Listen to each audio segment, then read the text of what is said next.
தமிழகம் எங்கும் கிளைகள் கொண்ட Annamalai institute of hotel management and hospital management படிப்பில் சேர்வதற்கான அட்மிஷன் நடைபெறுகிறது. தென்காசி அருகே பகல் நேரத்தில் விழா வரும் வனவிலங்குகளால் உயிருக்கு ஆபத்து உள்ளதாக விவசாயிகள் அச்சமடைந்துள்ளனர். இதுகுறித்து நமது செய்தியாளர் ராஜன் வழங்கிய கூடுதல் தகவல்களை தற்போது பார்க்கலாம். தென்காசி மாவட்டம் என்பது முழுக்க விவசாய சார்ந்த மாவட்டமாகும்.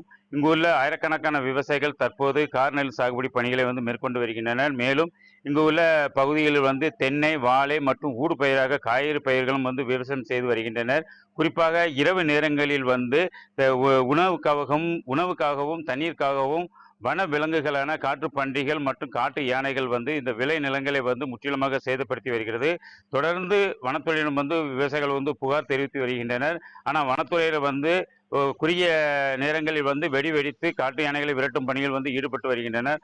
ஆனால் அந்த பகுதியில் இருந்து இன்னொரு பகுதிக்கு சென்று அங்குள்ள விளைநிலங்களையும் முற்றிலுமாக சேதப்படுத்தி வருகிறது.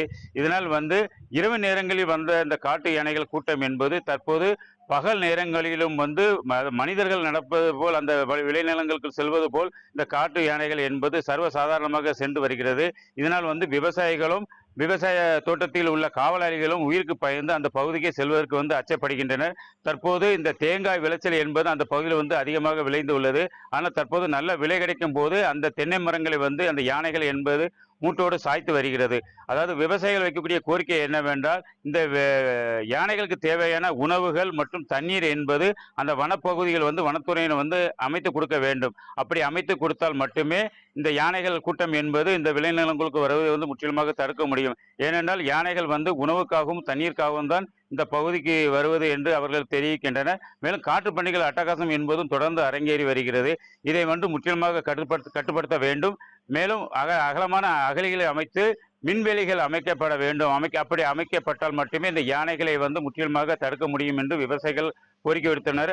தற்போது அந்த கடைநல்லூர் பகுதியில் அந்த யானைகள் கூட்டம் என்பது பகல் நேரங்களில் அந்த விளை நிலங்களுக்குள் கூட்டமாக செல்வதை தற்போது அங்குள்ள விவசாயி ஒருவர் தனது செல்போனில் வீடியோவாக பதிவு செய்து உள்ளார்.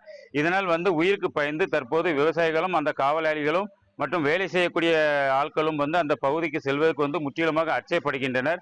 முழுமையாக அந்த யானைகளையும் காட்டு பண்டிகளையும் அடக்க வேண்டும் என்று விவசாயிகளின் ஒரு கோரிக்கையாக உள்ளது. ராஜன், நியூஸ் 7 தமிழ், தென்காசி.